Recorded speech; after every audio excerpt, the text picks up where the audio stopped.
Friends, good morning. Welcome to the lecture of Design of Steel Structure. In the last lecture, we have started this new chapter, Plastic Design. And in this chapter, we have seen what is plastic design, advantages of a plastic design, disadvantages of a plastic designs, assumptions made in this design. We have also seen what is plastic hinge and what is a shape factor. Now let's start with the factor of safety. So, what is factor of safety? So, factor of safety is a yield load upon a working load, that is Wy upon a W, or we can also say yield stress upon a working stress, that is sigma y upon sigma.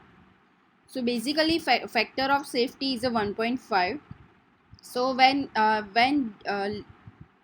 doing a elastic analysis, that there is a factor of safety, and while doing a plastic analysis, there is a load factor. Now we will see a mechanism of a failure. So a statically determinate beam will collapse if one plastic hinge is developed. So consider a simply supported beam with a constant cross section loaded with a point P at a midspan. So if P is increased until a plastic hinge is developed at a point of a maximum moment, an unstable structure will be created, right? So any further increase in a load will cause a collapse.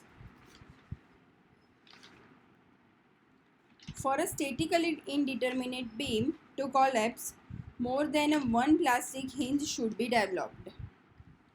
And the plastic hinge will act as a real hinge for a further increase of a load until a sufficient plastic hinge are developed for a collapse. So basically, plastic hinge occur at a plastic hinges from a member of the maximum bending moment location. However, at the intersection of two members where a bending moment is the same, a hinge forms in a weaker member. Generally, hinges are located at a restraint ends and intersection of a members at a point loads. At the connection involving a change in a geometry, at the point of a zero shear in a span loaded by a UDL, the values of a moment adjacent to the yield zone is a more than a yield moment up to a certain length x of the structural member, and this length is known as a yield length or a hinge length, right? So ये अलग अलग condition है जहाँ पे plastic hinge अकर होती है. So as the load is increased, there is a redistribution of a moment as a plastic hinge cannot carry additional moment. Beam mechanism. So determinate beams and frames collapse after a first plastic hinge. So you can see in this a simple beam. In a fixed beam, interminate beams and frames more than the plastic hinge to develop the mechanism. Plastic hinge develop at the end first and a beam becomes a simple beam. Plastic hinge develop at a center and beam collapse. In a propped cantilever beam, the intermediate beam more than one plastic hinge to develop mechanism. So plastic hinge developed at the fixed support first. Beam becomes a simple beam and then plastic hinge develop at the center. So you can see in this figure at the center plastic hinge is developed and beam collapse. So panel mechanism or a sway mechanism you can see in this figure. When load is applied, this panel is sway this side. The figure shows a gable mechanism, that is also combined mechanism, that is a combination of these two. Method of plastic analysis. So basically there are two methods, static method or we can say equilibrium method. that is a lower bound, a load computed on a basis of assumed equilibrium bending moment diagram in which the moments are not greater than a mp, that is always less than or a worst equal to a true ultimate load. And second is a kinematic load method. We can also say a mechanism method or a virtual work method.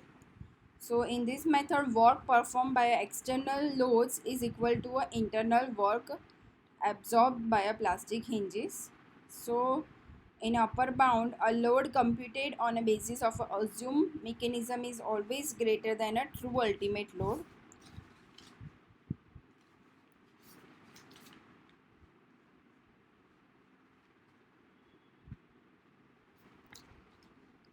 So basically,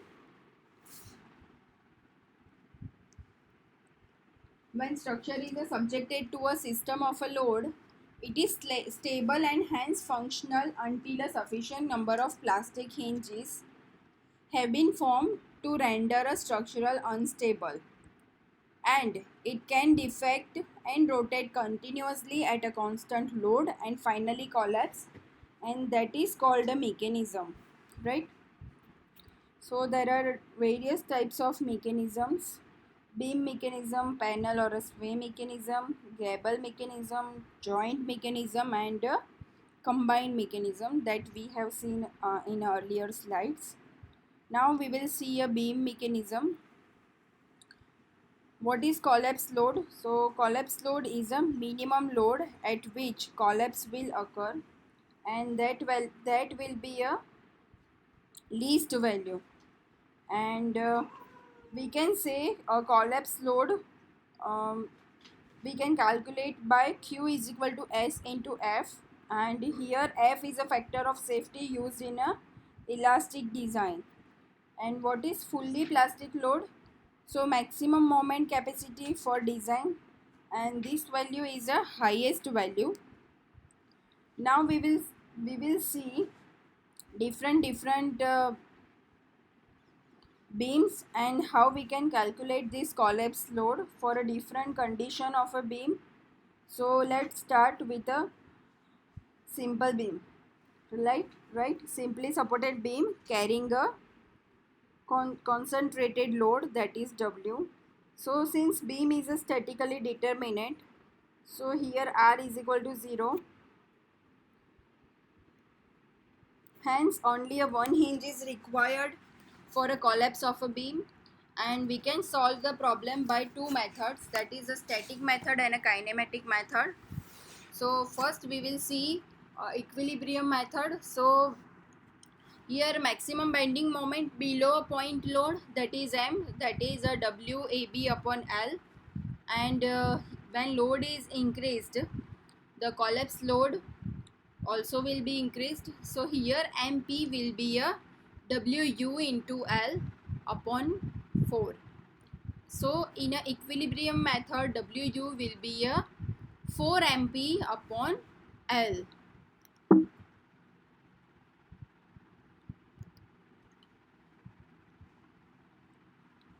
If we see a virtual work method, uh, in a kinematic method, WE is equal to WI. As we have seen earlier, external load is equal to internal load. Then we will get this equation WU is equal to 4 MP upon L, right? Now we will see a fixed beam with the UDL.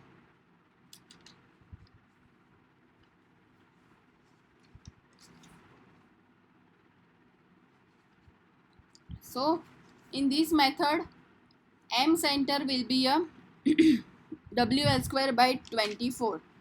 So figure shows a bending diagram for a elastic range. So BM at a B is the greatest.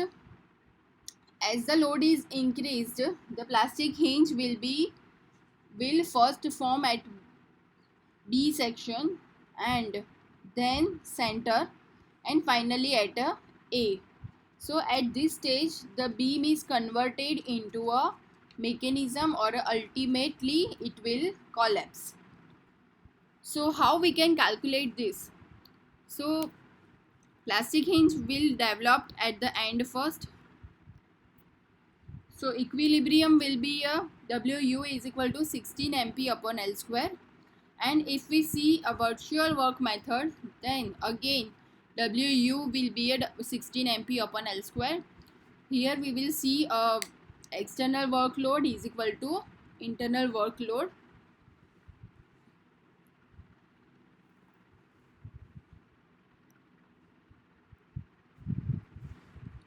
Fixed beam with the point load.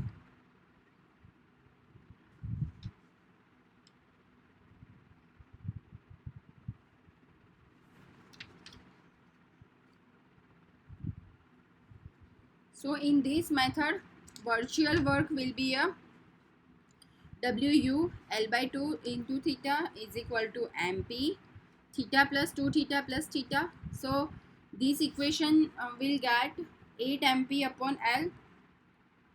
And if we see equilibrium method, then WU 2 MP is equal to WU into L by 4, and we will get a WU in a equilibrium method, that is 8 MP upon L. Fixed beam with the eccentric point load.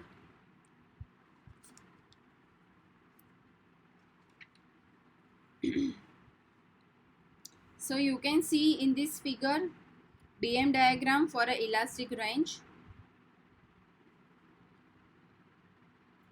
So the equation will be a WAB upon L for a center. So equilibrium will be a 2 MP is equal to WU into AB by L, right?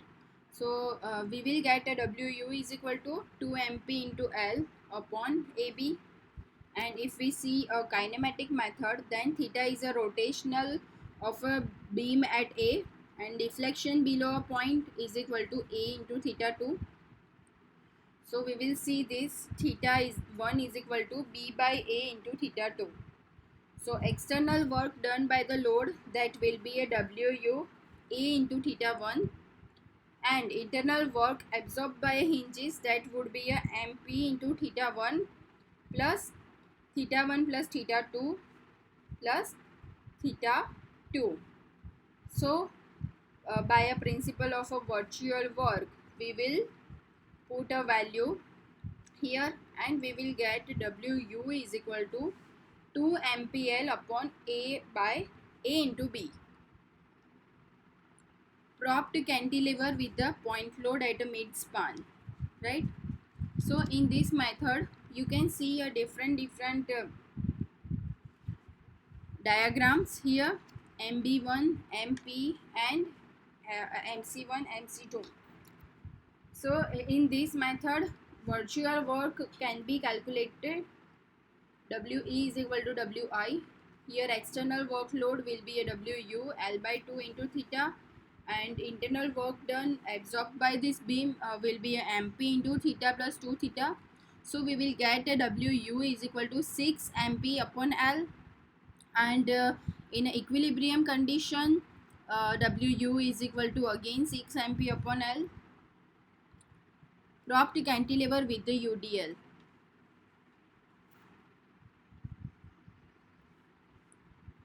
You can see in this figure a maximum positive moment is there, and you can also see at a collapse.